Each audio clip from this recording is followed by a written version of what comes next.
மக்களை காப்போம் தமிழகத்தை மீட்போம் சுற்றுப்பயணத்தின் 4ஆம் கட்டமாக மதுரை மேற்கு சட்டமன்ற தொகுதியில் எதிர்க்கட்சித் தலைவர் எடப்பாடி பழனிசாமி பிரச்சாரம் மேற்கொண்டு வருகிறார்.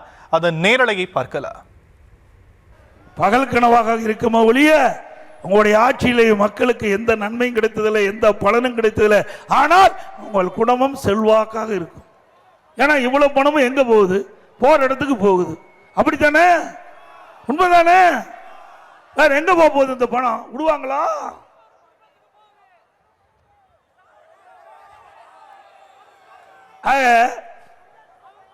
திரு ஸ்டாலின் அவர்கள் இதெல்லாம் கண்டுக்கல. உடனே வெளிநாடு போயிட்டார். எதுக்கு? தொழில் முதலீட்டு ஈர்க்கிறதுக்கு.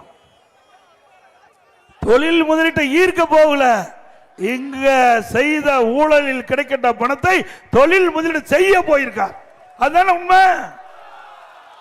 அங்க போய் தொழில் முதலீட்டு ஈர்க்க போனா பரவாயில்ல, பாராட்டலாம். இன்றைக்கு இந்தியாவில் எத்தனையோ மாநில முதலமைச்சர்கள் வெளிநாடு போறாங்க. அந்த மாநிலத்துக்கு தேவையான தொழில் முதலீட்டு ஈர்ப்பதற்காக போறாங்க. தமிழ்நாடு முதலமைச்சர் இப்ப ஜெர்மனுக்கு போயிருக்கார்.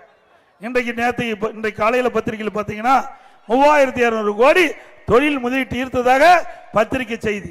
இதுல என்ன வேடிக்கைனா, ஏற்கனவே அனைத்து இந்திய அண்ணா திராவிட முன்னேற்ற கழக ஆட்சிக்கின்ற பொழுது 2 தொழில் நடந்துகிட்டு இருக்குது.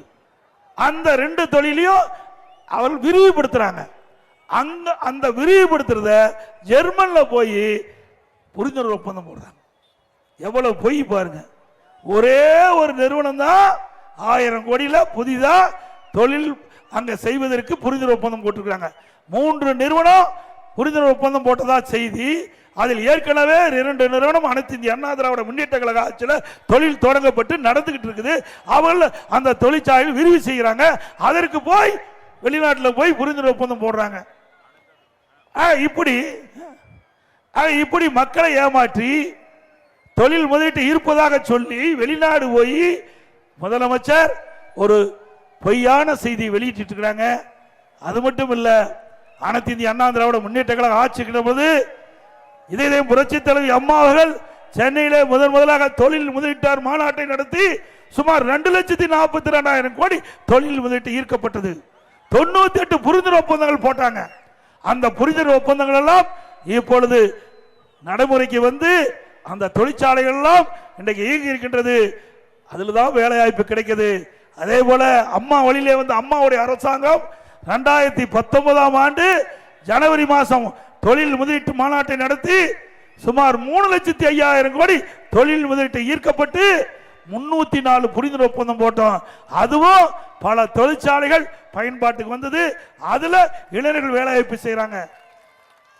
இன்றைக்கு பத்திரிகையில் பார்த்தா திமுக ஆட்சிக்கு வந்த பிறகு இந்த தொழிற்சாலைகளை வந்த மாதிரியும் தொழில் வளம் பெருகின மாதிரியும் இன்னைக்கு வெளிநாட்டில் இருக்கிற வருமானம் அதிகமாக வந்த மாதிரியும் ஒரு தவறான செய்தி வெளியிட்டு இருக்கிறாங்க.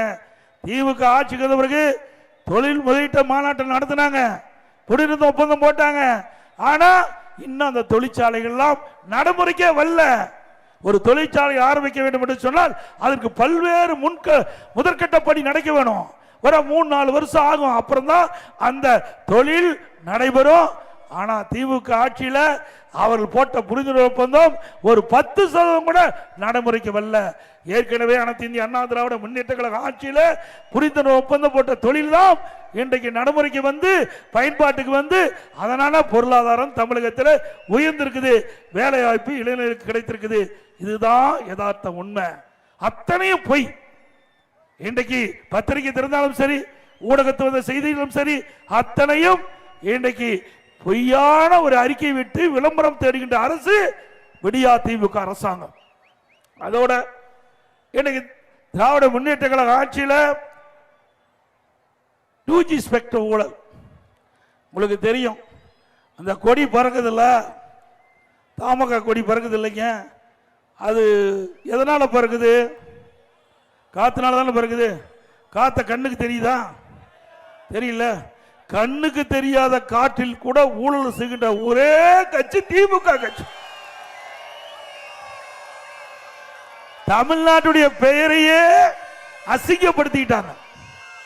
இன்னைக்கு டெல்லிக்கு போனா தலை குனிந்து போகக்கூடிய அளவுக்கு திமுக செய்து விட்டது. மத்தியில இருந்த மத்திய அமைச்சர்கள், இந்த இலாக்காவுடைய அமைச்சர் சுமார் 1,74,000 கோடி 2G ஸ்பெக்ட்ரம் ஊழல் இன்றைக்கு நாடு பூரா பரவிட்டது. தமிழ்நாடு மட்டும் இல்ல, இந்தியா முழுவதும் இந்த திமுக காரனால நமக்கு மிகப்பெரிய கெட்ட பேர் தமிழ்நாட்டுக்கு ஏற்பட்டிருக்குது. விஞ்ஞான முறையில் ஊழல் செய்கிறாங்களா, இதுதான் விஞ்ஞான முறையில் ஊழல் செய்வது. கண்ணுக்கு தெரியாத காட்டில் கூட ஊழல் செய்கிற ஒரே கட்சி திமுக கட்சி என்பதை இந்த நாடறியும். அப்படிப்பட்ட மதுரை பழங்கானத்தம் தொகுதியில் தேர்தல் பரப்புரையில் ஈடுபட்ட அந்த காட்சிகளை நாம் பார்த்தோம். எதிர்க்கட்சித் தலைவர் EPS மக்களை காப்போம் தமிழகத்தை மீட்போம் சுற்றுப்பயணத்தின் 4ஆம் கட்டமாக மதுரை பழங்கானத்தத்தில் பேசிய அந்த காட்சிகளை பார்த்தோம்.